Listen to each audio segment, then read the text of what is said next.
दोस्तों नमस्कार। मैं हूं डिजीज़ प्रिवेंशनिस्ट जगजीत सिंह, स्पेशलिटी आयुर्वेदा, हिसार, हरियाणा। दोस्तों एक मनोवैज्ञानिक हुआ है, उसका नाम है सिगमंड फ्रॉइड। उसने अपनी बुक में लिखा है, मैंने वो बुक पढ़ी है दोस्तों। उसने ये लिखा है दोस्तों, आपका कोई भी शारीरिक कष्ट है या आपको कोई मानसिक संताप है, उसके पीछे आप जिम्मेवार नहीं हो, उसके पीछे आपके पेरेंट्स जिम्मेवार हैं। उसने ये कहा, man at all is not responsible for the disease he have. वो सारी की सारी जो प्रॉब्लम्स हैं, हेल्थ प्रॉब्लम है, मेंटल प्रॉब्लम्स हैं, वो उसके पेरेंट्स से आई हैं। और आगे उसने एक और बात कही कि जो पेरेंट्स हैं बीमार रहते हैं, उनसे उनको बच्चे पैदा करने का अधिकार जो है छीन लेना चाहिए। They do not have any right to give birth to their child. उस विचारधारा का दोस्तों समाज के ऊपर असर ये हुआ कि जो डिफरेंसेस थे बच्चों में और पेरेंट्स में, जो गैप था, जो जनरेशन गैप था, वो बढ़ गया। उस विचारधारा के बाद ये हुआ कि बच्चे थे उनको अपने पेरेंट्स से नफरत होने लग गई। उस आदमी को ना दोस्तों ये कहा गया कि इसकी विचारधारा है बहुत क्रांतिकारी है। उसकी विचारधारा की गहराई में कोई नहीं गया, बस उसका कंसेप्ट ये था और लोगों ने कहा कि यस ये सही हो सकता है। मतलब उसने बात की कि कोई भी डिजीज़ है, कोई भी प्रॉब्लम है ना दोस्तों, वो जेनेटिक होती है, हेरिडिटरी होती है। Man is not responsible for it. अभी उसकी दोस्तों विचारधारा ये चल ही रही थी, तो एक और विचारक आ गए, कार्ल मार्क्स। एक चोट और उन्होंने कर दी। उन्होंने ये कहा कि आपकी गरीबी के पीछे, आपकी वेल्थ प्रॉब्लम के पीछे you are not responsible, our समाज is stand responsible for it. उससे हुआ ये कि दोस्तों जो गैप थे ना वो बहुत बढ़ते गए, एक नफ़रत की विचारधारा शुरू हो गई। और मज़े की बात दोस्तों यहाँ पे ये है, और मुझे कहते हुए बहुत हर्ष हो रहा है, बहुत खुशी हो रही है कि गुरु ग्रंथ साहिब ने इस चीज़ की पुष्टि की। उन्होंने साफ शब्दों में ये कहा, और हमें दोस्तों गुरु ग्रंथ साहिब के ऋणी होना चाहिए कि आपकी गरीबी के पीछे आप खुद रेस्पॉन्सिबल हो। आपकी कोई भी मेंटल प्रॉब्लम है या आपकी हेल्थ प्रॉब्लम है, हेल्थ इलनेस है, उसके पीछे you your self is responsible for it. चीज़ें बिल्कुल साफ हो गई दोस्तों, बिल्कुल क्लियर कर दिया। ये जो डाउट थे दोस्तों, जिनको हम कहते हैं क्रांतिकारी विचार, ये जरूरी नहीं है समाज में जो कुछ चल रहा है दोस्तों वो सच हो। यदि ठीक से एनालाइज करें ना दोस्तों, समाज के अंदर कम से कम 80% चीज़ें ऐसी हैं जो असत्य हैं, जो झूठी है, फिर भी चल रही है। इतिहास में दोस्तों हमने देखा है, वो लोग जिन्होंने बहुत बड़े लेवल पे कत्लेआम किया, उनको शांति पुरस्कार जो है, नोबेल प्राइज, उसके लिए नॉमिनेट किया। दोस्तों हिटलर को कौन नहीं जानता। इस कत्लेआम के बाद दोस्तों उनको नॉमिनेट किया गया कि इसको शांति का सबसे बड़ा जो अवार्ड है, जो प्राइज है, वो दिया जाए, नोबेल प्राइज। मुसोलिनी का नाम है, रिकमेंड किया गया। स्टालिन जो है, ये सबको पता है, इतने मास लेवल पे कत्लेआम किया, लेकिन उनको नॉमिनेट किया गया कि शांति का सबसे बड़ा प्राइज है, वो स्टालिन को मिलना चाहिए। समाज में दोस्तों ये जो सब कुछ हो रहा है ना, हमें 100% मानना नहीं चाहिए। असत्य भी बहुत चल रहा है, झूठ भी बहुत चल रहे हैं, हमें अपने विवेक से काम लेना चाहिए। और दोस्तों देखो, इस चीज़ को क्लैरिफाई किया, ऑथेंटिक किया गुरु ग्रंथ साहिब ने। हमें नतमस्तक होना चाहिए, हम उनके ऋणी हैं दोस्तों। और ये ऋण भी इतने बड़े हैं, हम रोज भी जाए ना मत्था टेकने, ये ऋण चुकाया नहीं जा सकता दोस्तों। अब देखो गुरु ग्रंथ साहिब जी ने क्या कहा, दद्दा दोष ना देहू काहे, जो मैं किया सो मैं पाया, दोष ना दीजे ओवर जना। बड़ी खूबसूरत बात है।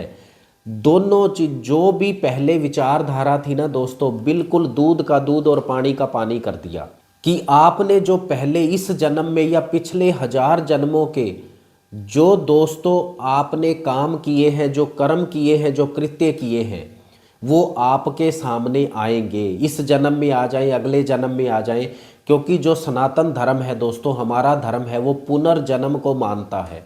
तो दोस्तों यहाँ पे एक और बेनती मैं करना चाहता हूँ कि जो आपकी आर्थिक स्थिति है वो भी आपके कर्मों का नतीजा है। पिछले जन्म में आपने बहुत अच्छे काम किए हैं, अगले जन्म में आपको दोस्तों बहुत सक्सेस मिलने वाली है। तो हमें दूसरे आदमी को देख के अपने साथ कंपेयर नहीं करना चाहिए कि वो किस अवस्था में है और हम किस अवस्था में हैं। यदि वो हमारे से ऊंची अवस्था में है ना, तो दोस्तों वो हो सकता है उसने गुरु साहब की सेवा की हो, कई जन्मों तक उसको सुख भोगना मिलेगा। और मुझे यहाँ पे एक और बात याद आ गई, जो अश्वत्थामा था उसने कोख के अंदर जो पांडवों के बच्चे थे ना उनका कत्ल कर दिया था। तो जब श्री कृष्ण जी को ये बात पता लगी तो उन्होंने एक श्राप दिया था कि जब तक ये समय रहेगा, जब तक ये सृष्टि रहेगी, आपको इसका दुख भोगना पड़ेगा, आप इसी तरह ही घूमते रहोगे, आप मोक्ष को प्राप्त नहीं हो सकते। अब दोस्तों एक कल्पना करते हैं कि उस टाइम गुरु साहिब की सेवा जिसने की होगी वो एक पीढ़ी नहीं, वो कई पीढ़ियों तक राजा की तरह सुख भोगेगा। तो हम जो ये बात कर रहे थे ना, इनहेरिटेड, हेरिडिटरी, जेनेटिक, पर्सनली मैं भी इनको बहुत हद तक नहीं मानता हूँ। यदि दोस्तों देखो हम फ्राइड खा रहे हैं, फास्ट फूड खा रहे हैं, तो हमें कोई ना कोई प्रॉब्लम होगी। कैंसर होने का सबसे बड़े कारणों में से एक कारण है फास्ट फूड, फ्राइड। यदि खाते हैं तो हमें दुख भोगना पड़ेगा। उसमें बताओ हमारे जो पेरेंट्स हैं वो कहाँ तक रेस्पॉन्सिबल हैं? आप खुद उसके लिए दोस्तों रेस्पॉन्सिबल हो। लेकिन आज का जो दोस्तों वीडियो बनाने का पर्पस ये था कि हम ऐसा क्या करें कि हमें प्रॉब्लम्स या हमें हेल्थ प्रॉब्लम या जो बीमारी है दोस्तों वो हमारी कम से कम हो। उसके लिए ये जरूरी है हम ना दोस्तों हार्मोनी नहीं रखते हैं, हम सैचुरेशन नहीं रखते हैं। अब फास्ट फूड तो दोस्तों हम खा रहे हैं, अपने बच्चों को फ्राइड बहुत खिला रहे हैं, लेकिन वो जो नुकसान हो रहा है शरीर को, उसके बदले में, उसके एवज में हम सैचुरेट करने के लिए हम और कुछ नहीं करते। और दोस्तों मेरा यहाँ कहने का मतलब ये है कि यदि हम फास्ट फूड, फ्राइड खाते हैं तो उतनी क्वांटिटी में हमें फ्रूट भी खाना चाहिए, ताकि जो बॉडी है वो बैलेंस में आ जाए, वो सैचुरेट हो जाए, वो हार्मनी में आ जाए, वो लयबद्धता में आ जाए। दोस्तों हम चाय बहुत पी रहे हैं, लेकिन उसके पैरेलल में वो कुछ नहीं कर ले कि जो चाय है उसका साइड इफेक्ट कम हो जाए। और हमें दोस्तों चाय पीने से पहले एक गिलास पानी जो है वो जरूर पीना चाहिए। जितनी हमने चाय पी है उसके पैरेलल बॉडी को सैचुरेट करने के लिए दोस्तों हमें जूस है वो इक्वलेंट उसके जूस सेवन करना चाहिए, लेकिन हम नहीं कर रहे। यहाँ बात कर रहे हैं कि दोस्तों हमें सैचुरेशन की ज़रूरत है। देखो कुछ लोगों को सर्वाइकल हो जाता है। सर्वाइकल होने का कारण है एक तो हाथ से वजन उठाना, सिर पे वजन उठाना, या हमेशा झुक के काम करना। अब सामने यदि सिर झुका हुआ है दोस्तों, सर्वाइकल हो गया है, तो उसको सैचुरेट करने के लिए उतनी देर के लिए दोस्तों हमें ऐसे पीछे इस तरह उतनी ही मात्रा में हमें वैसा करना चाहिए। जो टेक्नोलॉजी आई है ना दोस्तों, ये टेक्नोलॉजी और हेल्थ ये आपस में 180 डिग्री, इनका 36 का आंकड़ा है दोस्तों। टेक्नोलॉजी जितनी बढ़ती रहेगी हेल्थ हमारी नीचे जाती रहेगी।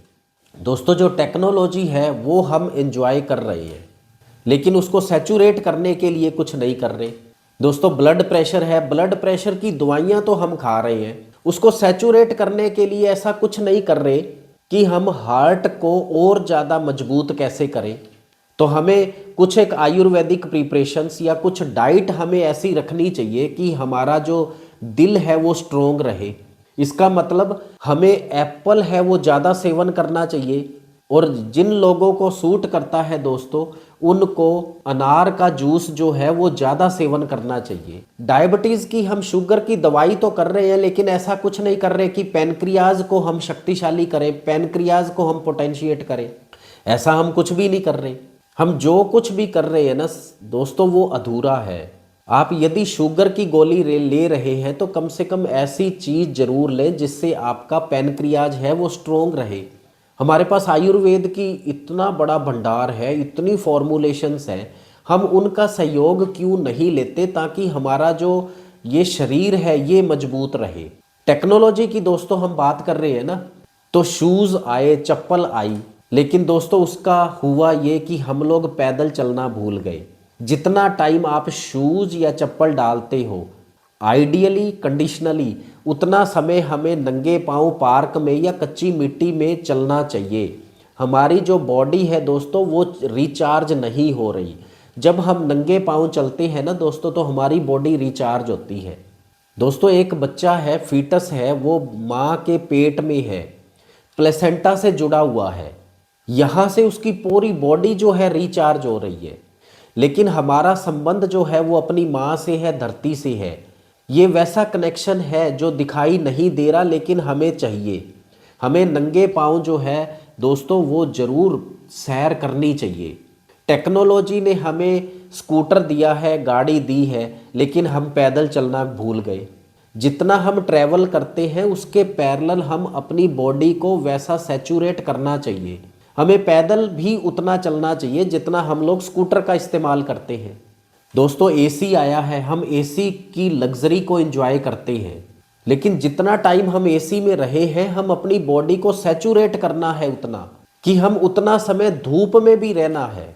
अदरवाइज ये जो बॉडी होगी ना इसमें बहुत सारी प्रॉब्लम्स आ जाएंगी और आ रही है। क्यों आ रही है? क्योंकि हम जो बेसिक फंडामेंटल चीज़ें हैं दोस्तों वो भूल गए हैं। सिगमंड फ्रॉयड की जो थ्योरी है वो यहाँ पे दोस्तों ये सत्य नहीं हो सकती। सिगमंड फ्रॉयड में तो ये कहा था ना जी, कोई भी बीमारी है your parents are responsible but you are not responsible. But today's world, you yourself is responsible for your cancer, you yourself is responsible for your blood pressure, you yourself is responsible for your diabetes and the whatever the problem you have, you yourself is responsible for it। हमें अपनी body को दोस्तों saturate करना है। जितना हम luxury को enjoy करते हैं, टेक्नोलॉजी को एंजॉय करते हैं, उतना ही हमें बेसिक चीज़ों पे आना चाहिए। उन चीज़ों पे आना चाहिए जब हम बानर अवस्था में थे। पेड़ पौधे, फल फ्रूट, पत्तियाँ, यही कुछ सेवन करते थे। आज प्रॉब्लम इसलिए है क्योंकि हम अपना बेसिक फूड भूल गए हैं दोस्तों। फास्ट फूड ये कोई खाने पीने की चीज़ नहीं है, कोल्ड ड्रिंक ये कोई पीने की चीज़ नहीं है दोस्तों, लेकिन हम पी रहे हैं। 8 से 10 कप चाय ये पीने की चीज़ नहीं है। चाय की मर्यादा है सिर्फ 1 कप, और वो भी उसके पैरेलल उतना हमें उपाय करना चाहिए कि एक चाय अंदर गई है उसके पैरेलल हम ऐसा क्या करें कि शरीर को इस चाय का नुकसान ना हो। चाय कोई हल्की चीज़ नहीं है दोस्तों, इसको आसान मत मानो। लेकिन हम ये चीज़ भूल गए हैं दोस्तों, किस ढंग से चाय को प्रोसेस किया गया, ब्लेंड किया गया, उसमें ऐसी क्या क्या चीज़ें मिलाई गई जो हमारे शरीर को आज नुकसान कर रही है। दोस्तों हम अपने जो मोबाइल है उसको एंजॉय करते हैं and it is the need of the hour. Mobile के पैरेलल में हम ऐसा क्या करें कि हमारी जो बॉडी है उसकी हार्मोनी डिस्टर्ब ना हो और हमें बीमारियां ना पकड़े। हम उसके पैरेलल मेडिटेशन नहीं करते हैं। जितना हम मोबाइल का यूज़ करते हैं दोस्तों, आइडियली ये ज़रूरी हो जाता है कि उतना ही हम मेडिटेट करें, एकाग्रचित्त होके, कंसंट्रेट होके अंदर एक शांति दोस्तों पैदा करें ताकि बीमारियां पैदा ना हो। और ऐसी बातें दोस्तों आपने भी YouTube पे बहुत सुनी होंगी कि पैदल चलने से आपको हार्ट अटैक आने का खतरा है वो बहुत कम हो जाता है। और ये चीज़ तो हमने भी दोस्तों एनालाइज की है कि जब हम मंदिर जाते हैं वहाँ चप्पल और शूज जो हैं वो परमिटेड नहीं है, लेकिन आप खड़ाऊँ डाल सकते हो। खड़ाऊँ का मतलब ये हुआ ये लकड़ी से बनी है, ये नेचुरल है, आप धरती माँ के टच में रहते हैं, इसीलिए जो खड़ाऊँ है ना दोस्तों वो परमिटेड हुई। और दोस्तों ये सबसे बड़ा कारण है, किसानों में या गांव में जो लोग रहते हैं उनको हार्ट अटैक कम आता है क्योंकि वो ज़्यादा टाइम नंगे पाँव चलते हैं। एक कहावत सुनी है ना दोस्तों, बड़े दिल वाला।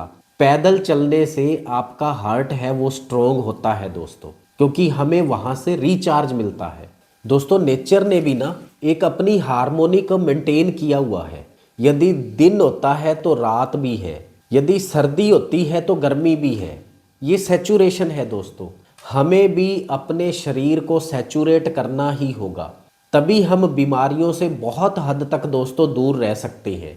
जितनी देर हम जागते हैं, काम करते हैं, पैरेलल उसके हमें नींद चाहिए, तभी बॉडी हार्मोनी में रह सकती है, तभी लयबद्धता होगी, तभी जो हेल्थ का म्यूज़िक है ना दोस्तों वो तभी बज सकता है। अदरवाइज सिर्फ शोर शराबा होगा, नॉइस होगी, न्यूसेंस होगी, वो लयबद्धता नहीं होगी, वो इंटरनल हार्मनी नहीं होगी। और नेचर ने ना दोस्तों देखो यहाँ भी एक हार्मनी बनाई है, सैचुरेशन है। जितने लड़के पैदा होते हैं ना दोस्तों, उतनी ही लड़कियां पैदा होगी। यहाँ भी सैचुरेशन है। हमारे हिंदुस्तान की बात और है। और दोस्तों ये बहुत दुख के साथ हमें कहना पड़ता है कि हमने अपनी बच्चियों को ना कोख में मारा है। हमने अपनी बच्चियों को पैदा होते ही उनका कत्ल किया है। दोस्तों यहाँ पे हम कौन से धर्म की बात कर रहे हैं? पूरे दुनिया में आप कहीं भी चले जाओ ना दोस्तों, किसी ने भी अपनी बच्चियों को, अपने बच्चों को कम से कम जन्म से पहले कोख के अंदर नहीं मारा है, या जन्म के बाद भी किसी भी देश ने पूरी दुनिया के अंदर अपने बच्चों का कत्ल नहीं किया है। लेकिन हमने किया है दोस्तों हिंदुस्तान के अंदर। वैसे तो हम बहुत बड़ी बड़ी दोस्तों बातें करते हैं, अहंकार वाली बातें करते हैं, हमारा समाज ये, हमारा धर्म ये, हमारा धर्म वो। लेकिन हमने यहाँ पे दोस्तों गौ माता को तो प्यार से रखा है, लेकिन अपनी बच्चियों का कत्ल किया है। उससे हुआ ये कि पूरी दुनिया के अंदर किसी भी देश में उठा के देख लो दोस्तों, वहाँ पे फीमेल्स की, लड़कियों की, औरतों की जो तादाद है वो ज़्यादा है। और हिंदुस्तान के अंदर ये सिमेट्री बिगड़ गई। हिंदुस्तान के अंदर आदमी और लड़कों की संख्या ज़्यादा है as compare to female and girls. ये है हमारे देश की सच्चाई दोस्तों, ये है हम लोगों की सच्चाई। तो मैं यहाँ दोस्तों कहना चाहता हूँ, धर्म की बातें करने से कोई धार्मिक नहीं हो जाता। हम लोगों की अधार्मिकता यहाँ पे डिफाइन होती है। यहाँ पे पता लगता है कि हम लोग कितने धार्मिक हैं। इससे ज़्यादा बुरी बात क्या हो सकती थी दोस्तों? हम अपने लेवल के आखिरी पड़ाव पे हैं जब हम ये सोचते हैं कि हमने अपने बच्चों का कोख के अंदर कत्ल किया है। लेकिन नेचर ने वहाँ भी कोशिश की थी सब कुछ सैचुरेट करने की। हमने नेचर को डिस्टर्ब किया है। फिर हम ये कहते हैं कि हमें बीमारियां क्यों हैं। हमने सैचुरेशन ही नहीं बनाई, हमने सिर्फ एक पहलू देखा है, उसी को प्राथमिकता दी है। हमारी बॉडी को क्या स्ट्रोंग कर सकता था, हमारे कर्म क्या थे, हमारा धर्म क्या था, हम वो चीज़ भूल गए हैं। और फिर यदि हम ये क्वेश्चन करें कि आने वाले समय में हिंदुस्तान में सबसे ज़्यादा बीमारी होंगी, तो ये कोई अतिशयोक्ति की बात नहीं है, ये कोई एग्जाग्रेटेड थॉट नहीं है। आने वाले समय में ये होगा। दोस्तों हर जगह आपको सैचुरेशन चाहिए।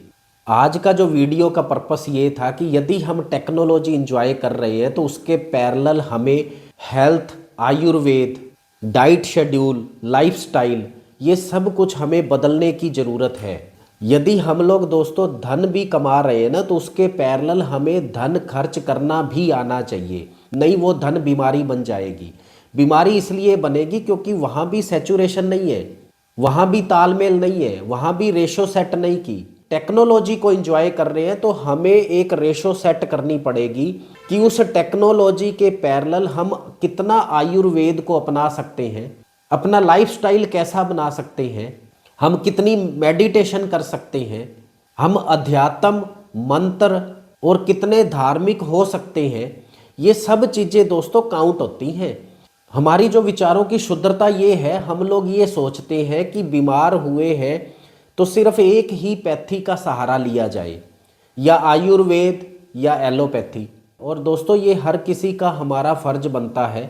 यदि हम बीमार हुए हैं तो हमें 3 डायमेंशनली वो सारी ऑप्शंस हैं वो इम्प्लीमेंट करनी चाहिए यदि हमें स्वस्थ रहना है। तो आप एलोपैथी मेडिसिन ले रहे हैं तो उसके साथ हमें आयुर्वेद लेना पड़ेगा। यदि हम आयुर्वेद ले रहे हैं तो उसके साथ हमें धार्मिक काम करने होंगे, पूजा पाठ मंत्र। यदि वो भी हम कर रहे हैं तो हमें दान दक्षिणा ये सब कुछ साथ में पैरेलल करना होगा, तो ही हम दोस्तों स्वस्थ रह सकते हैं। लेकिन हम सिर्फ एक पहलू देखते हैं, वो है पहलू दवाइयों का, आयुर्वेद हो या एलोपैथी हो। मंत्रों से भी दोस्तों लोग ठीक होते हैं, हमें साथ में।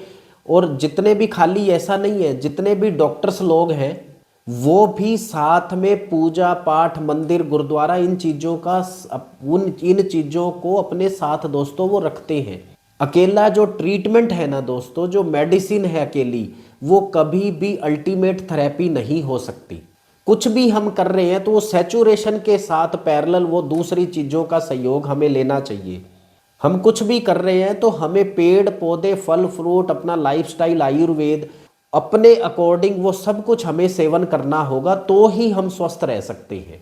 जितना दोस्तों हम आरओ का पानी पी रहे हैं ना, उसके साथ हम फल फ्रूट उबाल के उतना पैरेलल हमें सूप लेना चाहिए, तो ही हम स्वस्थ रह सकते हैं। दोस्तों जितना हम पिज़्ज़ा खा रहे हैं उसके पैरेलल उतनी क्वांटिटी में हमें दोस्तों मेहनत भी करनी चाहिए, क्योंकि वो जो कुछ खाया है वो ठीक से पच जाए। लेकिन हम इनटेक तो है, खा तो सब कुछ रहे हैं, लेकिन जहाँ मेहनत की बात आती है वहाँ पे बिल्कुल साइलेंट या बिल्कुल ऐसा क्वेश्चन मार्क लगा देंगे। तो हम दोस्तों कैसे खुश रह सकते हैं, स्वस्थ रह सकते हैं? दोस्तों हम आरओ का पानी पी रहे हैं। अब आरओ जो है, जो कुछ भी पानी के अंदर गुड था, जो कुछ भी पानी के अंदर अच्छा था, वो आरओ ने निकाल दिया। अब पानी जो है उसके पास भी अपना दिमाग है, लेकिन वो दिखाई नहीं देता, अलग बात है। पानी है वो जीवित चीज़ है, उसके अंदर भी अपना एक दिल है। अब हमने उसकी जो कुछ अच्छा था निकाल दिया, अब जो पानी है वो भूखा हो गया। अब उस पानी को यदि हम पी रहे हैं तो वो जितना भी न्यूट्रिशन है वो हमारे शरीर से लेने की कोशिश करेगा, वो दे नहीं रहा। उसका काम तो था पानी को ऐसे देना, लेकिन हमने पानी को इतना गरीब कर दिया, पानी को ऐसे कर दिया, अब वो हमारे से मांगना चाहेगा, हमारे से लेना चाहेगा। तो जितनी क्वांटिटी में हम दोस्तों पानी पी रहे हैं ना, उसके इक्वलेंट हमें जूस, सूप, नींबू पानी, उतनी ही क्वांटिटी में हमें न्यूट्रिशनल चीज़ें, थोड़े से ड्राई फ्रूट उसी मात्रा में हमें लेने पड़ेंगे, तो ही हमारी जो बॉडी है ना दोस्तों, वो सैचुरेशन की अवस्था में आएगी, वो लयबद्धता में आएगी, वो हार्मनी में आएगी। और दोस्तों यहाँ पे हम अपनी वीडियो का एक एक्सट्रैक्ट करते हैं कि यदि हम जितना टेक्नोलॉजी का एंजॉय करते हैं, साथ में उतना ही पैरेलल हमें नेचर के करीब रहना होगा दोस्तों। थैंक यू सो मच दोस्तों, thank you so much. Wahe Guru जी का खालसा, वाहे गुरु जी की फतेह जी।